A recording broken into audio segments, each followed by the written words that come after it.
자, 여러분 안녕하세요. 반갑습니다. 김동수 교수입니다. 자, 오늘 부동산세법 기출문제 289쪽이 되겠는데요. 자, 양도소득세 과세 표준부터 살펴보겠습니다. 문제 13번이 되겠네요. 2015년 6월에 양도한 거주자의 국내 소재 등기된 토지를 보유기간이 1년 6개월 가지고 있네요. 양도소득세 과표는 얼마일까? 2015년도 중 다른 양도 거래는 없다. 여러분 다 지금은 실지 거래 가격으로 세금을 계산하니까요. 기준시가가 나왔는데 필요 없고요.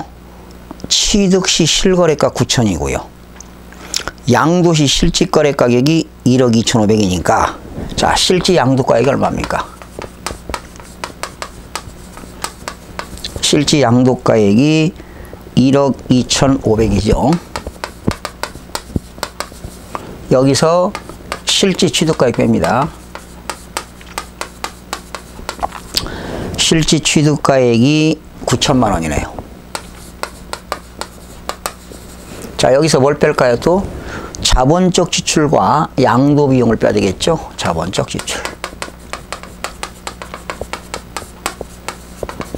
자본적 지출과 양도 비용이 200만 원 나왔네요.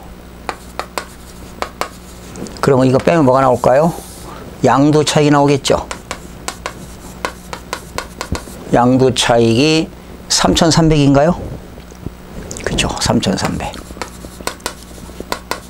그러면 여러분 여기서 장기 보유 특별 공제는 없죠. 토지를 1년 6개월 보유했으니까 3년 이상 보유해야만이 장기 보유 특별 공제가 주어지는데요. 여기는 장기 보유가 없습니다. 그러면 양도 차익에서 장기 보유 특별 공제가 없으니까 양도소득 금액이 되는 거예요. 여기서 이제 뭘 공제할까요? 양도소득 기본 공제 250만 원을 빼게 되면 바로 과표가 나오겠죠. 얼마입니까? 3,050만 원인가요? 이것이 양도소득 과세 표준이 되겠네요.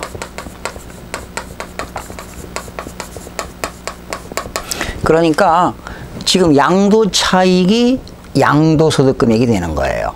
양도 차익에서 장기 보유 특별 공제 빼면 양도소득 금액인데 양도소득 금액이 그냥 이 금액이죠. 여기서 기본 공제 빼니까 과표. 정답은 3,050만 원이니까 3번이 되겠습니다.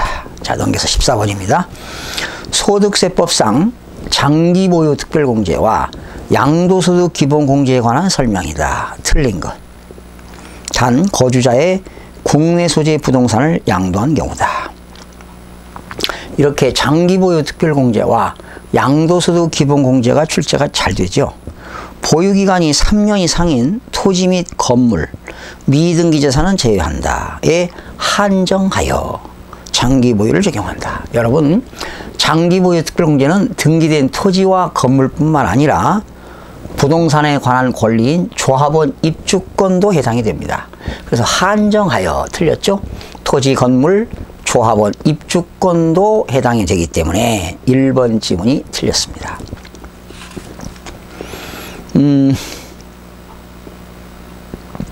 이때요, 조합원 입주권은 관리처분 계획 인가 전 토지분 또는 건물분 양도 차익으로 한정한다는 것 참고로 알아두시기 바라고요. 그래서 1번이 틀렸고요. 1세대 1주택이라 하더라도 장기 보유 특별공제 적용되죠. 1세대 1주택은 장기 보유 특별공제가 최고 80%까지 공제가 됩니다. 장기 보유 특별공제는 양도 차익에 대한 보유기간별 공제율을 곱하여 계산한다. 그렇죠? 장기 보유 특별공제는 이 양도 차익에 대해서 보유기간별 공제가 되겠습니다. 토지 건물은 3년 이상 보유하면 3년 이상, 4년 미만은 양도 차익의 10%가 되겠고요. 4년 이상 보유하면 양도 차익의 12%를 공제하고 10년 이상 보유하게 되면 양도 차익의 최고 30%까지 적용이 되죠. 등기된 비사업용 토지, 여러분 비사업용 토지를 양도하는 경우에도 양도소득 기본공제 적용 대상이 된다. 맞습니다. 비사업용 토지를 양도하는 경우에도 장기보유 특별공제와 양도소득 기본공제가 적용이 됩니다. 5번입니다. 장기보유 특별공제 계산 시 자산의 보유기간은 그렇죠. 취득일로부터 양도일까지로 하지만 배우자 또는 직계 존비속에게 증여한 경우 있죠. 남편이 부인에게 증여를 했는데 부인이 그것을 5년 이내 양도하게 되면 양도소득세 계산은 양도소득세는 당연히 증여받은 배우자가 내야 되겠지만 이때 보유기간은 취득 시기는 당초 증여한 증여자 남편이 취득한 날을 취득시기로 보는 겁니다. 그래서 증여한 배우자 또는 직계존비속이 해당 자산을 그렇죠. 취득한 날로부터 기산한다. 그러니까 다시요. 남편이 부인에게 증여했는데 그 증여받은 배우자나 직계존비속이 5년 이내 양도할 때 보유기간은 당초 증여자가 취득한 날로부터 기산한다는 겁니다. 네. 이때 장기보유 특별공제도 적용이 되겠죠. 자, 15번입니다. 소득세법상 거주자가 2012년도 국내 소재 부동산을 양도한 경우 양도소득에 대한 설명이다. 틀린 것. 1세대 2주택을 3년 이상 보유한 자가 등기된 주택을 양도하는 경우 장기보유 공제받을 수 있죠. 1세대 2주택이든 3주택이든 장기보유 특별공제를 받을 수가 있습니다. 1세대 1주택에 대한 비과세 규정을 적용함에 있어서 하나의 건물이 주택과 주택 외의 부분으로 복합되어 있는 경우 주택의 연면적이 주택 이외의 연면적보다 클 때는 주택 면적이 크면 전부를 주택으로 봅니다. 맞습니다. 증여자인 매형의 채무를 수중자가 인수하는 부담부 증여, 그러니까 증여자의 채무를 수중자가 인수하는 조건으로 증여하는 것이 부담부 증여가 되겠죠. 이때는 증여가액 중 채무액에 상당하는 부담부 증여는 유상으로 이전되는 것으로 보아서 부담부 증여에 대해서 양도소득세를 내야 됩니다. 맞습니다. 2012년도에 양도한 토지에서 발생한 양도차손, 토지를 팔고 손해봤죠. 5년 이내에 양도하는 토지의 양도소득 금액에서 2월하여 공제받을 수 있다. 여러분, 5년 이내에 양도차손, 이게 토지를 팔고 양도차손이 생겼을 때 5년 이내에 2월하여 공제받을 수 있긴 있는데 꼭 토지에 양도차손이 생겼을 때 토지에 대한 것만 공제하는 것이 아니라 뭐 부동산이라든가 부동산에 관한 권리, 기타 자산, 모든 주식에 대해서도 5년 이내에 2월 공제를 받을 수가 있습니다. 꼭 토지에 대해서만 공제받는 것이 아니라 부동산상의 권리, 기타 자산, 이렇게 주식도 공제가 가능합니다. 그 다음에 그래서 4번이 틀렸고요. 5번. 1세대 1주택인 고가주택을 양도하는 경우 양도가액 중 9억 원을 초과하는 부분에 대해서는 그렇죠. 1세대 1주택은 비과세죠. 2년 이상 보유하면. 그러나 1세대 1주택이라 하더라도 고가주택 9억 원을 초과하는 것에 대해서는 초과분에 대해서는 과세가 되겠습니다. 네. 틀린 것은 4번이 되겠네요. 자, 넘겨서 16번입니다. 1세대 1주택 요건을 충족하는 거주자가 갑이 다음과 같은 단층 겸용주택입니다. 그걸 7억 원에 양도했다. 양도소득세가 과세되는 면적과 토지 면적으로 오른 것. 자, 여러분, 주택 면적은 80제곱미터죠. 상가는 120이니까 상가가 크잖아요. 그때는 주택만 주택으로 보니까 상가는 과세가 되겠어요. 만약에 주택 면적이 크면 전부를 주택으로 보아서 비과세가 되는데 상가 건물이 크기 때문에 이건 겸용주택이거든요. 그러면 상가 건물 120제곱미터는 과세가 되겠습니다. 상가 건물 120제곱미터는 과세가 되고요.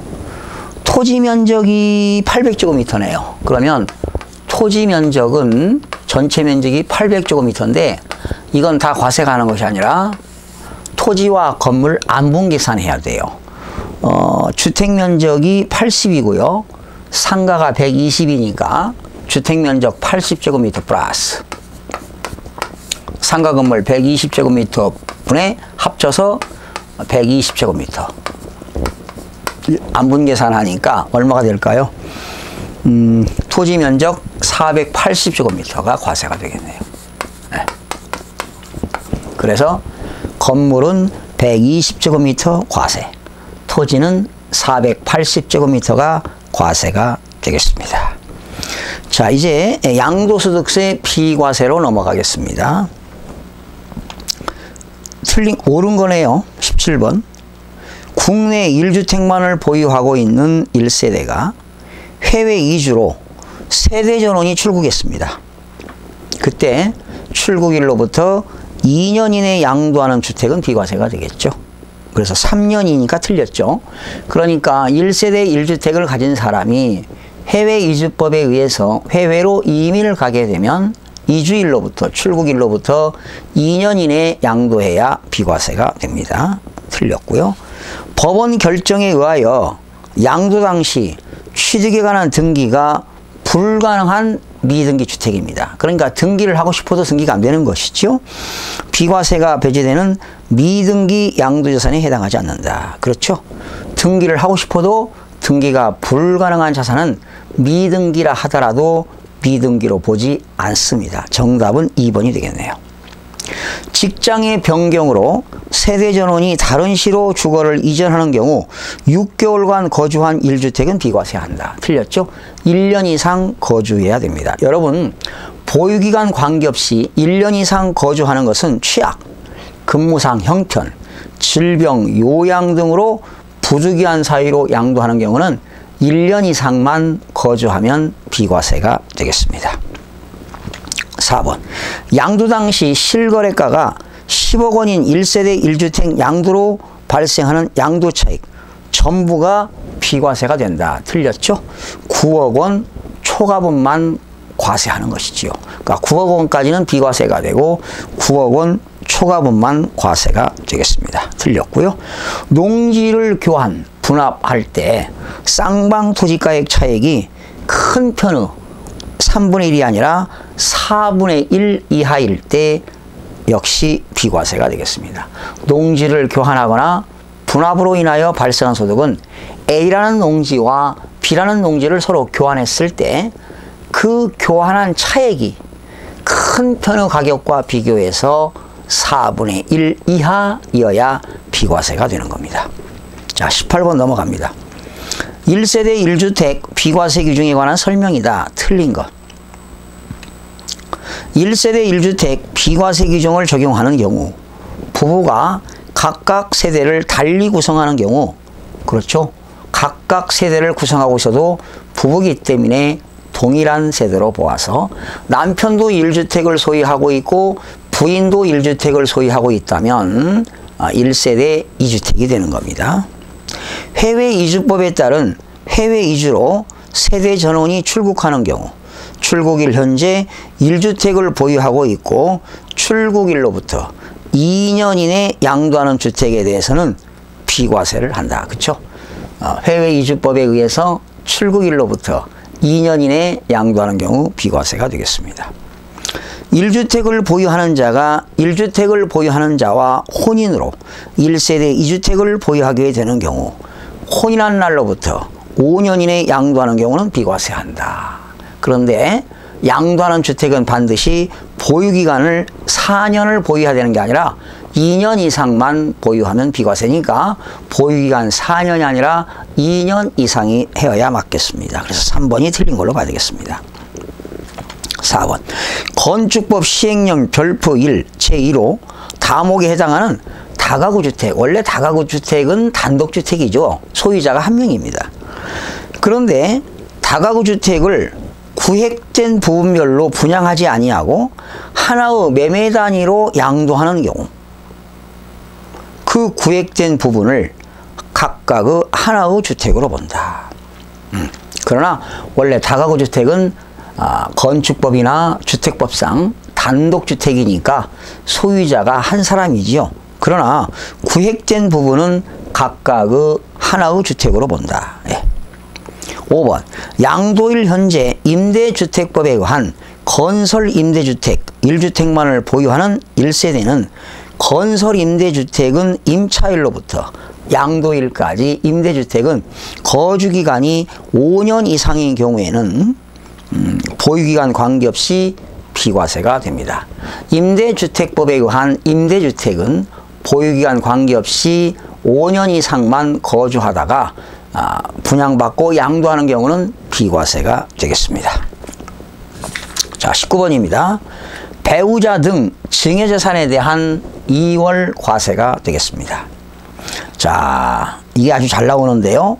소득세법상 거주자 갑이 2008년 1월 20일에 취득한 건물 3억 원짜리를 갑의 배우자 을에게 2012년 3월 5일자로 증여를 했습니다. 그때 증여 당시 시가는 8억이었습니다. 근데 을이 2012년 배우자가 증여받고 2014년도니까 5년 이내에 건물을 병에게 10억에 팔았네요. 이때 양도소득세에 관한 설명으로 옳은 것 그랬습니다. 자, 이거 잘 보세요. 지금 여기 이제 남편이 있고요. 여기 부인이 있습니다. 이거 아주 중요합니다. 남편이 말이죠. 언제 취득했느냐? 2008년 1월 20일 날 취득했어요. 그런데 부인, 이제 이게 갑이고요. 부인 을에게 언제 증여했느냐? 2012년 3월 5일 날 증여했습니다. 증여. 그런데 이때 부인은 2014년 이제 갑을 병에게 2014년 5월 20일 날 양도했습니다. 그럼 이때 부인은 남편으로부터 증여받은 것을 5년 이내에 양도했어요.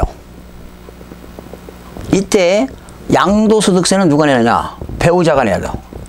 배우자가 납세무가 있어요. 그런데 이때 증여했을 때는 8억이고요. 남편이 얼마 주고 샀느냐? 3억에 취득했어요. 근데 이때 부인은 얼마에 팔았느냐? 10억에 양도했어요. 10억. 그럼 양도가액은 10억이고요. 취득가액은 8억이 아니라는 거예요. 취득가액은 3억이라는 겁니다. 3억. 그래서 양도소득세는 배우자 부인이 내야 되고요. 취득 시기는 이때가 되는 거죠. 남편이 취득한 날. 그리고 양도 시기는 이날입니다. 이게 보유기간이죠. 그래서 1번 양도소득세 납세무자는 갑이다. 틀렸죠? 을입니다. 배우자가 내야 돼요. 양도소득금의 계산 시 장기보유 특별공제가 적용되죠. 그쵸? 장기보유 특별공제는 남편이 당초 취득한 날로부터 부인이 양도하는 날까지 기간에 장기보유가 적용되니까 정답은 2번이 되겠고요. 양도차익 계산 시 양도가액에서 공제할 금액은 8억이다. 양도가액 10억에서 공제할 금액은 3억입니다. 3억. 을이 납부한 증여세, 을이 남편으로부터 증여받았다면 증여세를 냈겠죠. 증여세는 부인이 냈던 이 증여세는 어떻게 되느냐? 필요경비로 인정해 줍니다. 부인의 양도소득세 계산할 때 필요경비로 공제해 줍니다. 양도소득세에 대한 갑과 을이 연대하여 납세의무를 진다. 갑과 을이 연대 납세의무가 아니라 을이 납세의무가 있기 때문에 이거는 연대 납세 의무가 없습니다. 연대 납세 의무가 없다 라는 사실입니다. 그래서 정답은 2번이 되겠고요. 자, 20번하고 비교해서 하세요. 여러분, 부당행위 계산 부인 규정인데요. 거주자 갑이 국내 소재 토지를 갑의 사촌형인 거주자 을에게 양도했다. 갑과 을은 배우자와 직계존비속이 아닌 특수관계인이 되겠죠. 자, 이때 갑과 을은 배우자도 아니고 직계존비속도 아닌 특수관계인입니다. 자, 갑과 을은 특수관계인. 배우자와 직계존비속이 아닌 겁니다. 자, 만일 갑이 을에게 토지를 증여했습니다. 갑이 을에게 토지를 증여한 후 을이 6년이 지나서 팔았습니다. 이걸 을이 5년 이내에 양도하면 양도로 보지 않고 갑이 양도하는 것으로 보는 거예요. 근데 5년이 지나서 양도하면 을이 양도하는 것으로 보는 겁니다. 그래서 거기 보세요. 6년이 지나 다시 타인에게 양도한 경우에는 갑의 토지를 직접 타인에게 양도하는 것으로 보아 양도소득세가 과세된다. 틀렸죠? 을이 5년 이내에 양도한 게 아니라 을이 증여받은 날로부터 6년이 지나서 양도하게 되면 갑이 양도하는 것이 아니라 을이 양도하는 것으로 보겠죠. 그래서 틀렸습니다. 갑이 양도한 토지가 비사업용 토지에 해당하는 경우에도 역시 장기 보유 특별공제가 적용이 됩니다. 갑과 을은 특수관계에 해당합니까? 그렇죠. 갑이 상속세 및 증여세법에 따라 시가 8억 원으로 평가된 토지를 을에게 7억 5천만 원에 양도했다. 여러분, 을이 8억 원짜리를 7억 5천만 원에 양도했다면 을에게 만약에 여기 갑과 을이 특수관계인 아니겠습니까? 근데 특수관계인인데 7억 5천만 원에 양도한 것으로 볼 때 양도가액은 8억으로 계산한다. 그렇죠? 여러분, 갑과 을은 특수관계인인데 시가 8억짜리를 7억 5천만 원에 양도한 것으로 했다면 인정하지 않습니다. 8억에 양도하는 것으로 계산을 하게 됩니다. 해당 토지가 미등기된 경우 미등기 양도자산이 아니라면, 그렇죠? 미등기는 몇 프로일까요? 70%가 적용이 되겠습니다. 미등기는 70%가 적용이 되겠고요. 자, 이렇게 해서 여러분 이 19번하고 20번 아주 중요한 내용이 되겠고요. 이제 21번부터 또 마무리는 다음 시간에 한번 하도록 하겠습니다. 양도소득세 세율 신고 납부는 다음 시간 계속 이어서 이제 양도소득세 마지막 시간을 갖도록 하겠습니다. 여러분, 다음 시간에 찾아뵙겠습니다.